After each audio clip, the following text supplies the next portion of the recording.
Mga kabayan, palaisipan para sa marami ang tunay na pagkatao ni Banban Mayor Alice Goo. Ito ay sa kabila ng mga paliwanag ng alkalde kung saan siya lumaki at kung sino-sino ang kanyang pamilya. Sa isang vlog, sinugod ang lugar na malapit at nakapaligid sa munisipyo ng Banban Tarlac kung saan makikita ang mga tarpaulin na ikinabit ng mga residente at nagpapakita ng kanilang patuloy na suporta sa kontrobersyal na alkalde ng Banban Tarlac. Ayon sa mga residente dito, mahigit 2 linggo na nilang hindi nakikita ang alkalde mula nang pumutok ang isyu sa Senado at Kamara para imbestigahan si Mayor Alice Goo na di umano ay naging protektor ng Pogo Operation sa kanyang lugar na nasasakupan. Si Wen Yilin ang Chinese national na pinaniniwalaan ni Senator Win Gatchalian na tunay na ina ni Mayor Goo. Pero hindi siya kilala ng mga residente roon. Ay, wala rin mga Chinese rin na nandito. Konti lang. Pero itsura po na yun, yung nasa litrato. Wala man dito yun. Samantala, ayon naman sa pinaka-latest update, magsasagawa ang Senado ng investigasyon sa susunod na linggo para sa panibago nilang natuklasan sa tunay na biological mother ni Mayor Alice Goo kung saan ay ibinunyag ito ni Senator Win Gatchalian nito lang nakalipas na araw. At yung tinignan namin ng travel records, yung tatay niya, si Guo Jianzhong at si Wenny traveled 170 times in a span of 6 years. So, madalas silang bumabiyahe as a couple. Based on my investigation and asking around, tsaka yung mga dokumento, personal analysis ko, baka ito yung biological mother niya. Dahil dito handang ipatawag ni Senator Risa Hontiveros ang tatay at nanay ni Mayor Alice Goo kung saan ay nakita nila sa record na tila iisang pamilya o sindikato ang nag-ooperate sa kanilang negosyo na isang malaking farm dyan sa Tarlac. Tanong ngayon ni Senator Hontiveros, iisang pamilya lang ba sina Mayor Goo na mayroong isang malaking negosyo at kung mag-asawa ba at hindi lang magkasosyo sa negosyo ang ama ng alkalde at si Lin Wenyi. Dagdag ng senadora, batay anya sa kanyang source, Winnie umano ang tawag sa sinasabing ina ni Mayor Goo. Ay naman kay Senator Loren Legarda, mahalaga na matanong din sa executive session ang mga ahensya ng gobyerno kung paano nakakuha si Mayor Alice Goo ng mga dokumento. Tingin ng mambabatas, hindi lang si Mayor Goo ang opisyal ng gobyerno na questionable ang pagkakakilanlan. Hindi lang man ito isolated case sa isang maliit na bayan at dapat tingnan natin yung pag-infiltrate ng mga sindikato ng ibang bansa sa mga ahensya ng gobyerno at sa ibang mga halal na opisyales, hindi lamang isa. Ano ang masasabi mo dito, kabayan? Sama-sama nating panuorin ang buong video at pakicomment nyo po ang inyong mga reaksyon at sariling opinyon. Pero bago yan, muli po ako nag-iimbita sa mga hindi pa po nakasubscribe sa ating channel na Kabayan News PH, pakipindot po ang subscribe button at pakiclick na rin ang notification bell para lagi kayong updated sa mga bagong upload natin na legit at napapanahong balita. Maraming pong salamat. Gustong malaman ni Senate Deputy Minority Leader Risa Hontiveros kung totoo ang alegasyon na isang Chinese national ang tunay na ina ni Banban Tarlac Mayor Alice Goo. Kasunod ito ng isiniwalat ni Senator Sherwin Gatchalian na batay umano sa kanyang pagtatatong sa Valenzuela kung saan siya naging alkalde, isang Lin Wenyi umano ang ipinakilalang ina ni Mayor Goo sa mga tauhan nito sa warehouse ng isa sa kanyang mga negosyo. At yung tinignan namin ng travel records, yung tatay niya, si Guo Jianzhong at si Wenny traveled 170 times in a span of 6 years. So, madalas silang bumabiyahe as a couple. Based on my investigation and asking around, tsaka yung mga dokumento, personal analysis ko, baka ito yung biological mother niya. Batay sa inilabas na mga dokumento ni Senator Hontiveros mula sa Securities and Exchange Commission, kasamang isang Wen Yilin sa mga pangalan ng incorporators at iisa lamang din ang nakasaad nilang address sa Canumay, Valenzuela City. Kasama sa listahan si Mayor Goo, ang mga kapatid nitong sina Sheila at Simen Goo at ama na si Jianzhong Goo. Inilabas din ng senadora ang isang dokumento mula sa Bureau of Internal Revenue o BIR na patunay anya na mga ipinarehistrong address at birthdate ng mga kapatid at ama ni Mayor Goo at ng pinaghihinalaan ng mga senador na ina ng alkalde. Tanong ngayon ni Senator Hontiveros, iisang pamilya lang ba sina Mayor Guo na mayroong isang malaking negosyo at kung mag-asawa ba at hindi lang magkasosyo sa negosyo ang ama ng alkalde at si Lin Wenyi. Dagdag ng senadora, batay anya sa kanyang source, Winnie umano ang tawag sa sinasabing ina ni Mayor Guo. Ayon naman kay Senator Loren Legarda, mahalaga na matanong din sa executive session ang mga ahensya ng gobyerno kung papaanong nakakuha ang alkalde ng mga dokumento. Tingin ng mambabatas, posibleng hindi lang si Mayor Guo ang opisyal ng gobyerno na questionable ang pagkakakilanlan. Hindi lang man ito isolated case sa isang maliit na bayan at dapat tingnan natin yung pag-infiltrate ng mga sindikato ng ibang bansa sa mga ahensya ng gobyerno at sa ibang mga halal na opisyales, hindi lamang isa. Monica, sa ngayon sinisikap pa ng UNTV News na makakuha ng pahayag mula naman sa kampo ni Mayor Guo. Samantala, ayon naman kay Senator Sherwin Gatchalian, magkakaroon din ng isang executive session kasama naman yung Anti-Money Laundering Council o AMLAC para naman tingnan yung isang anggulo ng posibleng money laundering kaugnay ng issue. Naniniwala si Senadora Risa Hontiveros na posibleng magkakamag-anak talaga sina Mayor Alice Guo at ang business partner ng kanilang pamilyang si Wenyi Lin. Sinubukang hanapin ng News 5 ang bahay ng negosyante sa address niya sa Pampanga pero hindi raw siya kilala ng mga residente roon. Nasa frontline ng balitang yan si Rainiel Pawid. Natunton ng News 5 ang bahay na ito sa Valenzuela City sa address na idineklara ni Bamban Mayor Alice Guo na lokasyon ng ilang negosyo ng kanilang pamilya pero sarado at nakakandado ang gate. Nang ikutin ng News 5 ang establishmento, eksklusibong nakipag-usap ang isang lalaki na siya umanong totoong nagmamay-ari ng bahay. Itinanggi niyang kilala niya ang kontrobersyal na alkalde. Gate niya 3 beses na ring nagpalit ng house numbering sa kanilang lugar. Ikaklaro ko lang po, yung 58 na pinupuntahan nyo is not the original 58, number 58.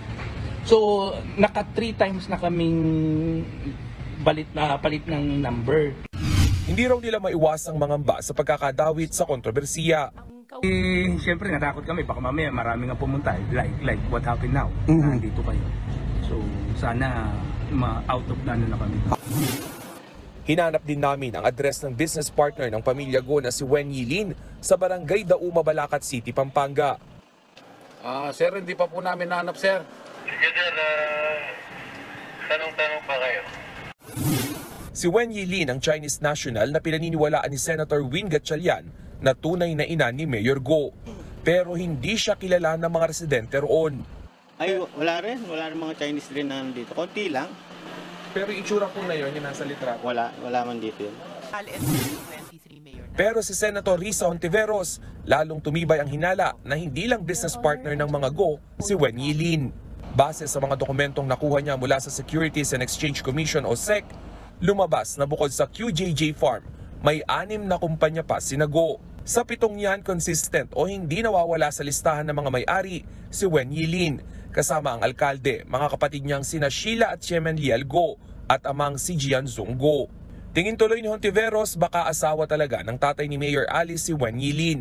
Lalo't nakita sa travel records nila na halos 200 beses na silang nag-abroad ng magkasama. Pero muling iginiit ng kampo ni Mayor Guo na pinay ang kanyang ina at hindi si Wenyi Lin. Nung tinanong ko siya, hindi rin niya ma-comment kung pero definitely hindi niya nanay yan. Para magkaalaman na, dapat ipatawag na lang daw sa Senado si Wenyi Lin. Handa rin daw humarap ang ama ni Mayor Alice kung ipatatawag ito ng mga senador. Palaisipan para sa marami ang totoong pagkatao ni Bamban Mayor Alice Guo. Dito sa farm na ito sa Barangay Virgen de los Remedios sa Banban, Tarlac siya lumaki.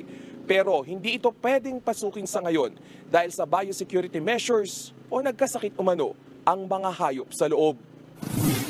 Sa mga bahay-bahay naman, puno pa rin ng mga nakasabit na tarpaulin sa mga gate. Nagpapakita ito ng suporta sa alkalde. Ayon sa mga residente, higit 2 linggo na nilang hindi nakikita sa munisipyo ang alkalde mula nang pumutok ang isyu sa Pogo. Well, ako ang analysis ko dyan, tsaka yung interview niya kay Karen, kumukuha siya ng awa sa tao.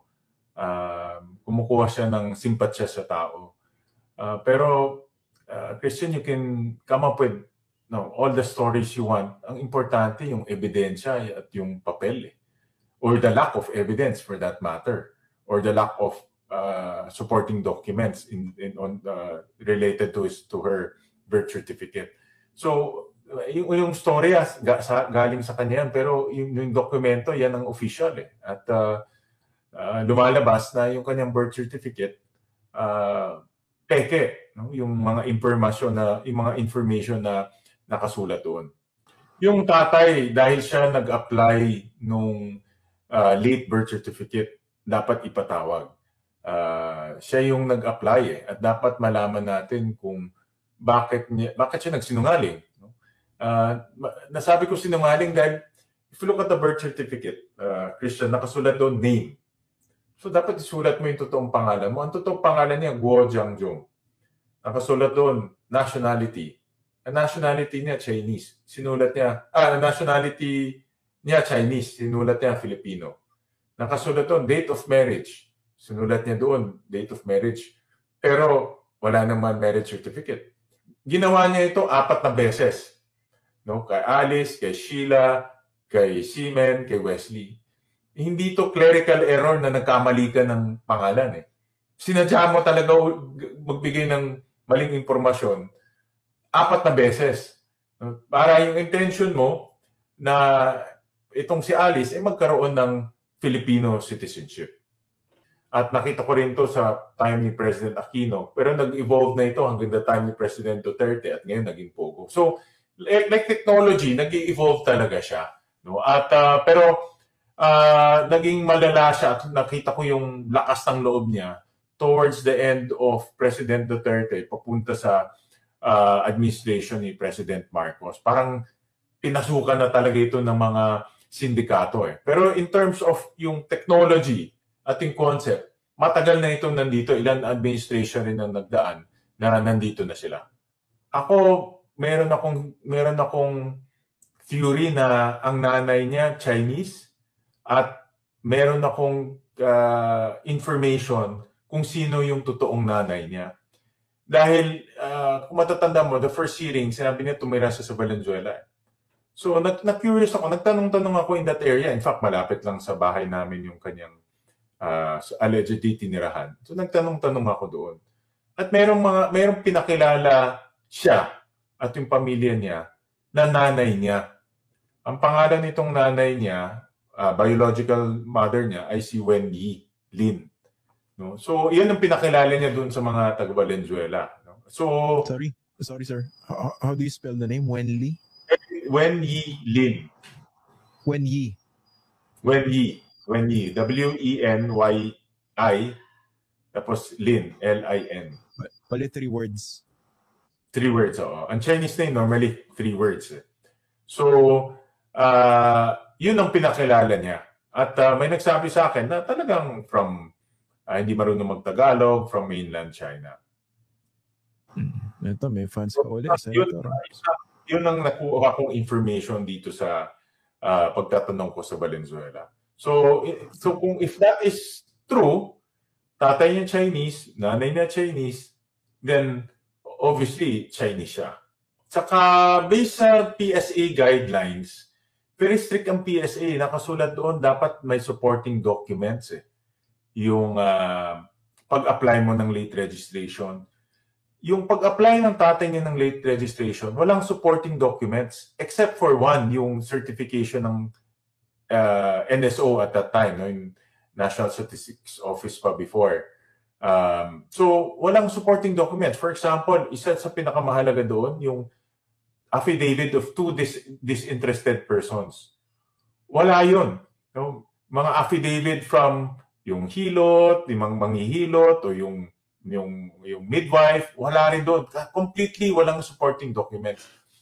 Ang konsepto nga ng late registration is dapat may supporting documents ka para masuportahan mo yung claim mo na pinanganak siya sa ganitong araw, ito yung nagpanganak sa kanya, ito yung mga magulang niya. Pero wala yung mga supporting documents. By that alone, defective na kaagad at invalid na yung kanyang birth certificate. Actually, nag-issue na ng certification yung Tarlac PSA na wala talagang supporting documents. Unfortunately, yung taong gumawa nito, patay na. No? Kaya hindi siya mapapatawag at makukuha yung kanyang side dahil wala na siya. Pero based on kung ano yung nakita ng PSA ngayon sa Tarlac at National, wala talagang supporting document. So how do you, sasabihin mo, pinanganak siya sa ganitong araw, wala ka namang bibigay ng supporting documents. Sasabihin mo, ito yung manghihilot, pero wala kang affidavit from manghihilot. Lahat purely nagre-rely lang kung ano yung dineclare ng kanyang tatay. According to PSA, meron na silang in-investigate na 300 cases, the same cases like this, na spurious birth certificates. Of the 300, mga 60 plus mga foreigners. No? So, in other words, may mga foreigners talaga na, o sindikato man lang siguro sa loob ng PSA na alam kung ano yung butas at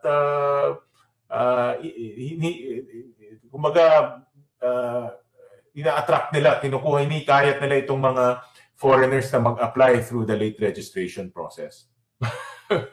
Ewan ko nga, totoo si Teacher Rubilin eh. Wala tayong apelido so we cannot check the PSA. No, wala rin birthday kaya hindi natin malaman. Nakakasira ng imahe natin.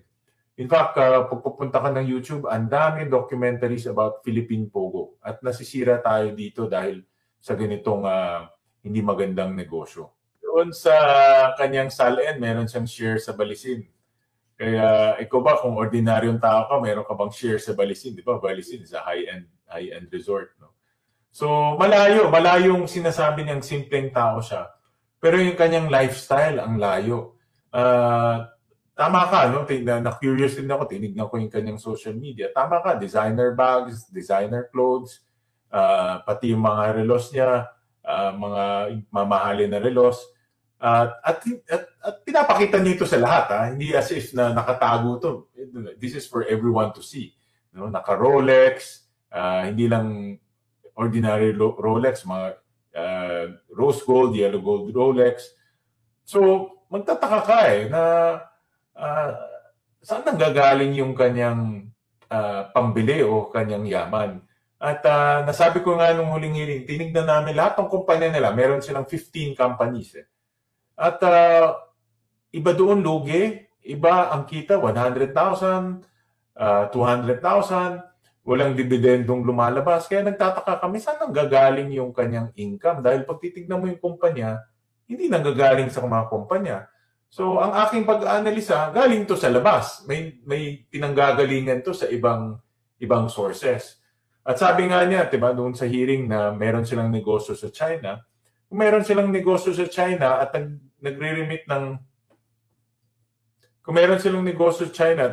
ng dividendo, dapat dinideclare nila ito sa kanilang income statement, sa kanilang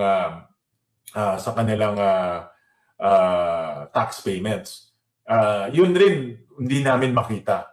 So kaya in-expand namin yung investigation dahil maraming questions na hindi masagot At dahil hinahanap namin kung sino ang pwede makakasagot doon at anong dokumento ang magpapatunay. Yung huling SALN na nakita ko, ang assets is about 300 million.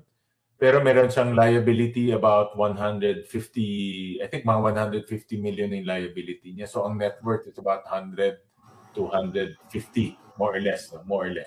Well, in terms of legislation, nakita ko na napakahina yung ating process of getting birth certificate. Talagang defective, pwede kong sabihin, defective yung pagkuha dahil napakadali. I-declare mo lang kung sino ka, susulat na sa birth certificate mo at instantly, Pinoy ka na At talagang dapat i-revisit yung proseso natin at batas na nagmamandato ng birth certificate at we have to revisit the entire process. Nakita ko malaking loophole at ginagamit to ngayon ng mga hindi maayos na tao. So that's number one. Number two, yung criminal, yung money laundering dapat tignan. Itong bagong aspeto to na nakikita ko hindi ko nakita to sa ibang mga raid. Pero nakita ko ito dito sa Banban, itong money laundering. At dapat ginagawa na naman ng AMLAC yung pag-iimbestiga at tinitignan nila kung saan nanggagaling yung pera.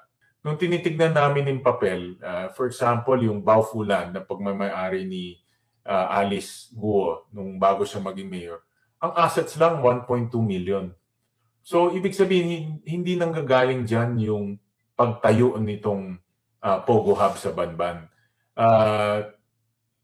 Yung Pogo Hub kasi, nung pina-estimate namin sa mga professional engineers, 6.1 billion.